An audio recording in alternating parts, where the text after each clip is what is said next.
Welcome back, welcome back, welcome back. Welcome back to episode number lucky 13 of the Altered States Unplugged podcast. My name is Kyle Strubing. I am one half of this dynamic duo. I am here with my life partner, my wife partner, Jojo Strubing. Jojo, baby, how we doing? Good. You always make me feel special with that intro. It's true. I love it. It's true. I am looking forward to today's episode.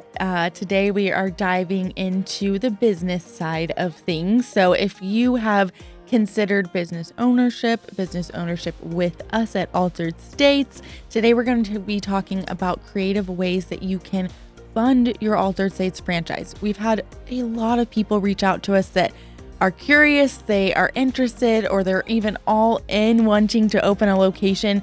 The biggest thing they need to figure out is, how do they fund it? How do they come up with the funds? Because there is an initial upfront cost because we are so equipment based. Right. And, so you got to look and figure out ways to do that. So we've got a lot of different ways that we've personally used, that other people have used, that we will be diving into, that I think will be helpful for those of you that are vetting this out. And in exciting news, we just announced last week that we sold our first franchise location. That's right. Got the lid off that thing. Yes, so we are so excited. They will be opening here in DFW. We will be announcing the location very soon. And they should be open by December, January, which is incredible. Yeah, I love that. Putting, setting expectations, right? We're going to manifest it and make it happen for sure. That's right. It's exciting. We are excited to expand. We have, ran out of space and capacity at our location in Coppell. So we need to grow here in DFW, especially, and beyond, to get the word out about, float therapy, make it more accessible to more people. So we are excited about seeing this brand grow, and we are truly looking for the right people to help grow this brand. So those of you out there that have a passion for wellness, have a passion for business, you don't have to have run businesses before, but, if you have a sales or marketing background or anything that would be helpful, we're looking for the right people to really grow this brand with us. Yeah, somebody who's kind of wants to fight big pharma and help people out that way, and has a passion for wellness, helping your community and making a buck, right? Of course, this is a business, making a buck, but those are the people that we're looking for. I will touch on, it goes so far beyond business. Yeah. It really does.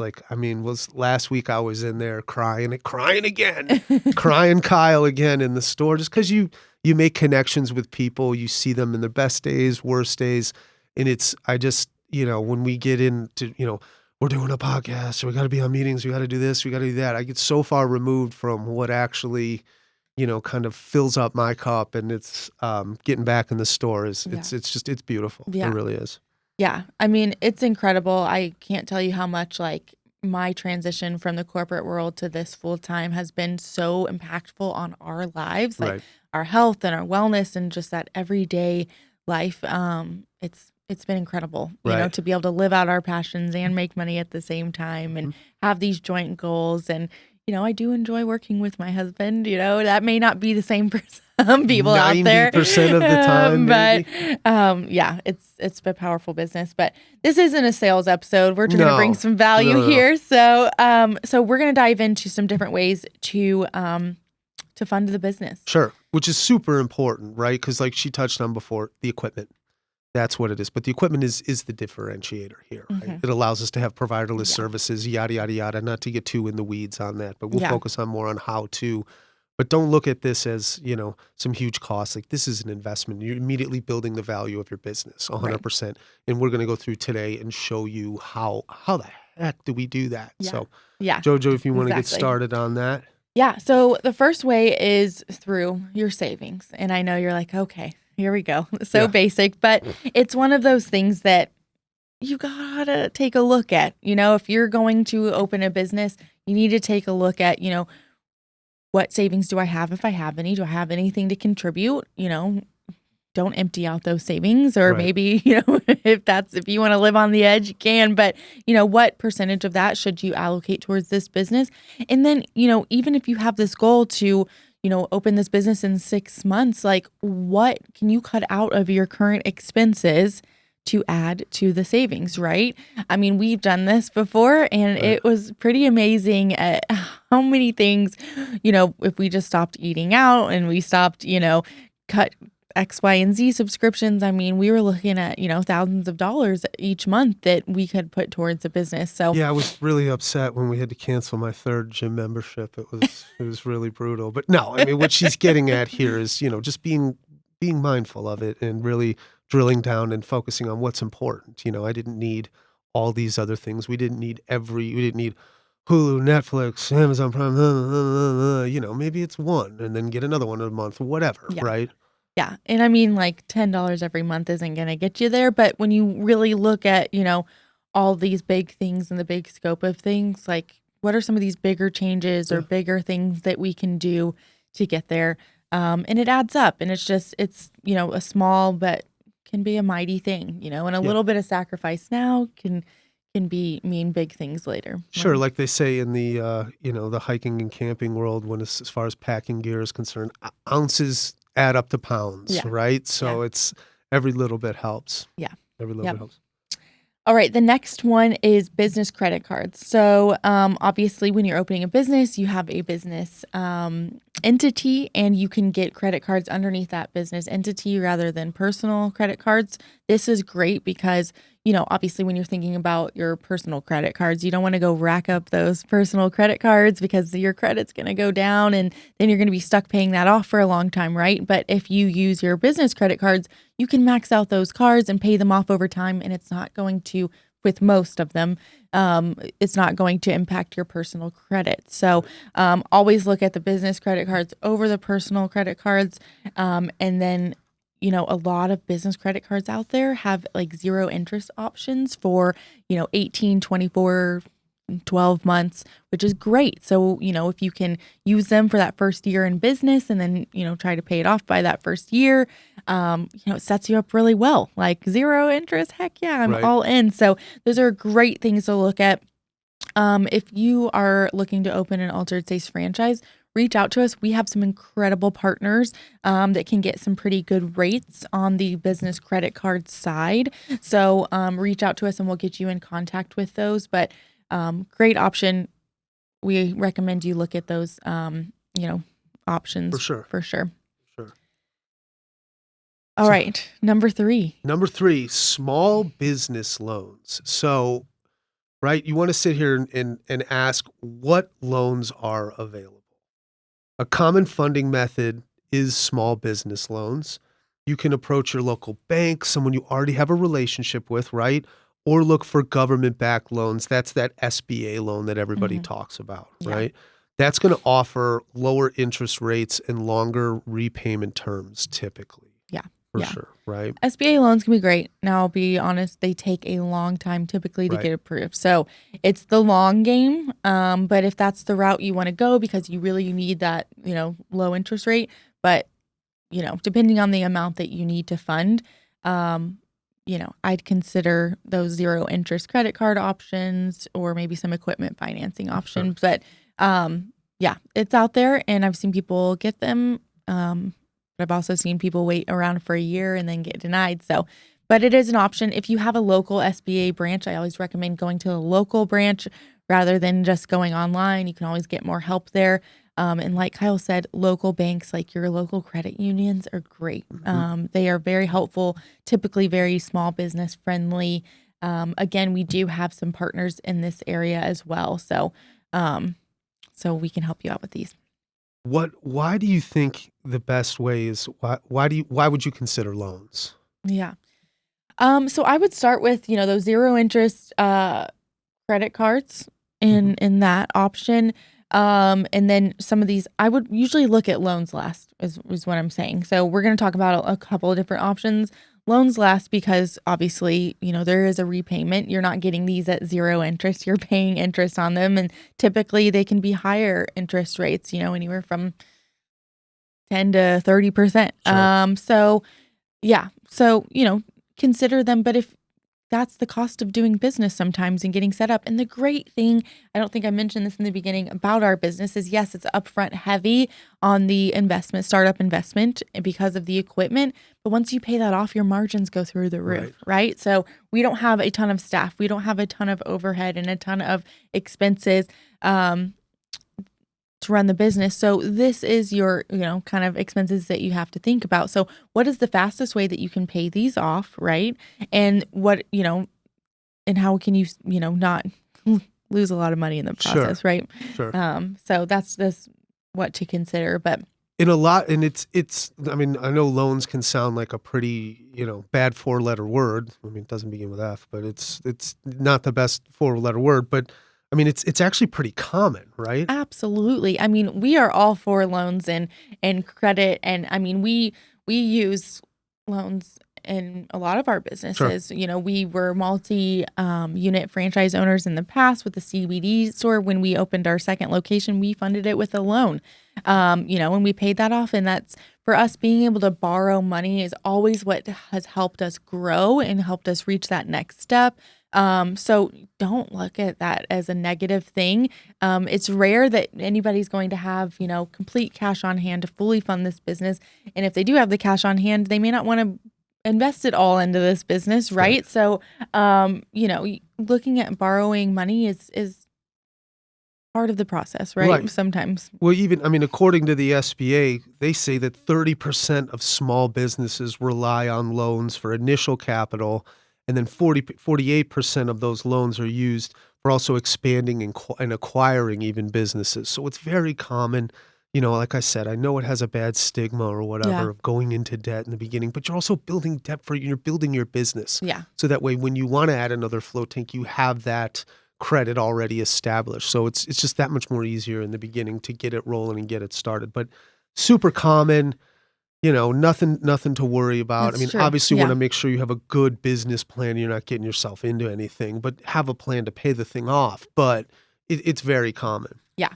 And that's the thing about our model is we've already shown or, have a proven tested model to show you that you will have the ability to pay these loans off due to the, revenue projections that we have. So, and then when you go in and talk to these people at these local branches, think of it almost as an interview, right? Don't show up with a backwards hat on and haven't shaved, right? But also have some supporting documentation, have your business loan or have your business plan. I'm sorry, but also have they're going to ask you what the hell it is you're going to use these funds for. And if you say, hey, it's going to be backed up by equipment, that raises I don't want to say the opposite of a red flag. That's a good thing for them because then that loan is secured by an actual asset. Mm-hmm. So, and I know we're going to talk about equipment financing, but you can use these other loans for the equipment. They want to know those things when you sit there and have a conversation. And don't take it as a bad thing. Questions mean they're actually interested in it, and they're if they weren't going to do it, they would just say hard no. So questions are good. Don't feel overwhelmed by it. They might ask for some numbers that you may or may not have, but you can find. But have a plan, have something tangible to hand them and show them, hey, look, I'm opening a franchise. The original franchise has been in business for 6 years. Just to be able to tell that story about what you're looking to do just keeps you more prepared for it and gives you a greater shot at getting accepted. Love it. Yeah. I love a good business plan. We, of course, provide a plan for you. We've got that mapped out. And that's one of the great things about being a part of a franchise is you can say, hey, this has a proven model. They've been around for 7 years. I'm just looking to replicate it. Right. So we've got, obviously, looking at your savings, looking at business credit cards, looking at small business loans. And then next is equipment financing. So financing is similar to loan, but you're specifically financing that equipment, right? So like Kyle said, this is oftentimes easier because you have that asset, that tangible asset. It's like a car, right? So when you finance your car, if you don't pay it, they come and take your car. Same thing with the equipment. If you aren't paying it, they can come take that float tank, although it would not be easy.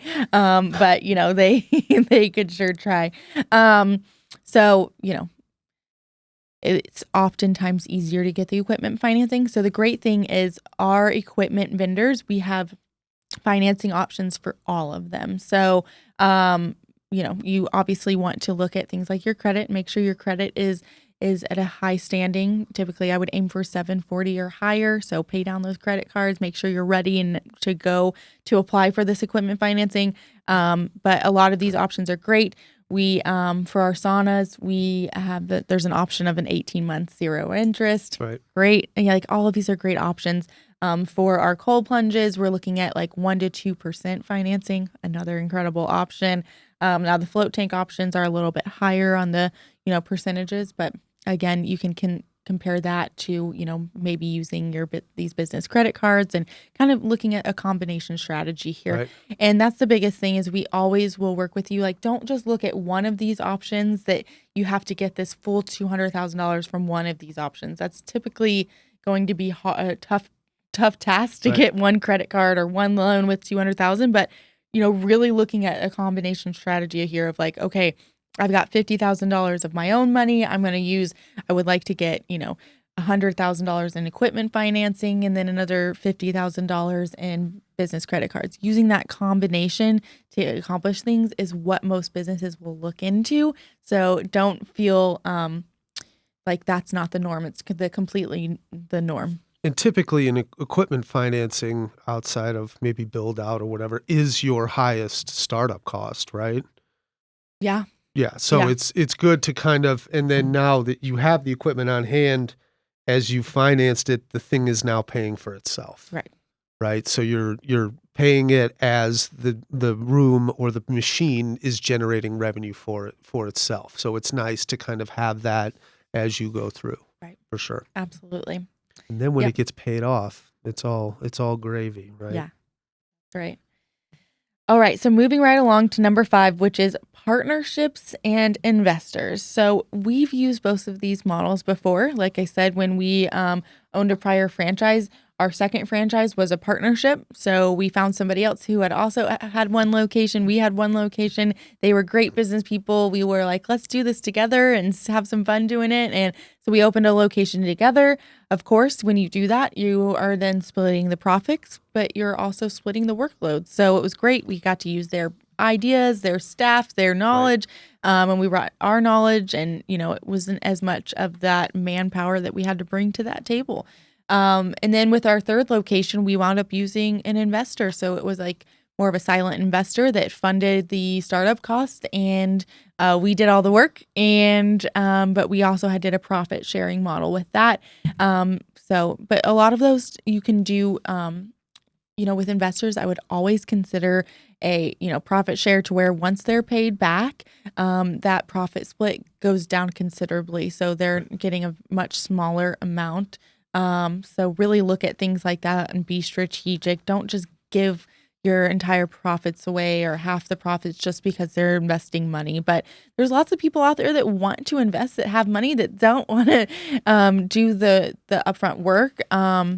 So it's a great option and to look at down the road, and can be a good option. Yeah, when a couple years ago somebody said to me, and this really resonated when dealing with partners, it was even in partners or investors, you either bring time or you bring money, one of the two. So if you're light on money, but you have the time, that's going to be your investment, right? Whereas the other way around, if they got all the money, they're not going to want to work nearly as much. And JoJo touched on it, and we got to reiterate that. It's like once that initial investment is paid off, then that revenue split should dictate that, moving forward, because you're paid off. You now, if you want to reinvest, maybe you go and manipulate the deal that way, but don't, the idea of making something in perpetuity, that might be the right way, but then maybe they don't get paid back nearly as fast. So kind of tweak those numbers. Yeah. And really, we just want to set the operator up for success. Right. Absolutely. For sure. If you're putting in the sweat equity, it needs to show, and you need to be rewarded for that. But if you want some ideas on how to kind of model that out, come chat with us. We've seen lots of different scenarios. We've tried different scenarios, and we can tell you what works best there. Yeah. But, if you're really struggling to, have the credit to get approved for some of these things, consider bringing someone on. That could be a good route for you to look at. Sure. Yes. All right. The next and final one that's probably more difficult but can be a good payoff is grants. There are a ton of business grants out there.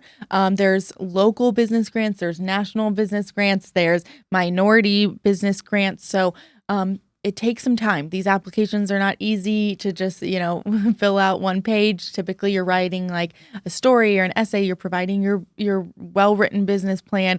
But this is cash. Grants are cash that you do not have to pay back ever. Right. So, it can definitely be worth your while to invest in this. When we were first starting out, we wound up applying for a local grant. It was, a $5,000 grant in the city of Coppell, which was phenomenal. I mean, every little bit adds up, right? So check with your local city first, because typically you have a higher chance of getting those than those national grants. So go to like your chamber of commerce or the city and just ask them, are there any small business grants available? Sure. Yeah, absolutely. And then also look for those minority owned business grants. If you are a female or if you, are a minority demographic, like take a look at those out there. Those can be great ones too. Mm-hmm. Yeah, there's money out there for sure. Yeah. So let's recap real quick. You got your savings, taking a look at your finances. Where can you save? Where can you, invest your own cash into this business? The next is taking a look at those business credit cards. There's so many options. I mean, you can stack these credit cards to really add up to a lot. If you're working with us, we have partners there. So reach out to us before you start applying so we can help you. Some of our partners can get you higher limits than if you just go start applying online. Right. The next is loans. So small business loans are something that can be considered. And then you've got equipment financing. So taking a look at specifically financing that equipment. Next is the investors and partnerships. So looking at that, considering that model if needed. And then grants, considering the grants in your city. And I just want to reiterate again that having a combination of these is really how you come up with the total, startup investment. You're not going to get it just from one or two of these. Typically, you need to use 2 or 3 of these scenarios and kind of diversify where the investment's coming from. I wouldn't, everybody's financial situation is different. So you really have to take a look at what is your financial situation? What can you take on? What can you get approved for? But this is possible, and it's more possible than a lot of you think it is. Right. So reach out to us and let us help you with this. If this is something you really want, if this is where you see your life and, over the next 10 years is working with us and growing this brand and, taking that leap and investing in wellness, and investing in yourself, then let's make it happen for you, right? Whatever we can do, guys. Yeah. So we've covered a lot here. I know it was a lot of info, but reach out to us. We love helping people make these things happen. We are rapidly growing. We're talking to quite a few people here in DFW. We are only opening a limited number of locations here in DFW. So if DFW is on your mind, reach out to us sooner than later. If it's something you are considering, and we're open to really anywhere in the United States. So we're excited to grow this brand, and we can't wait to chat if you are interested. Thanks, guys.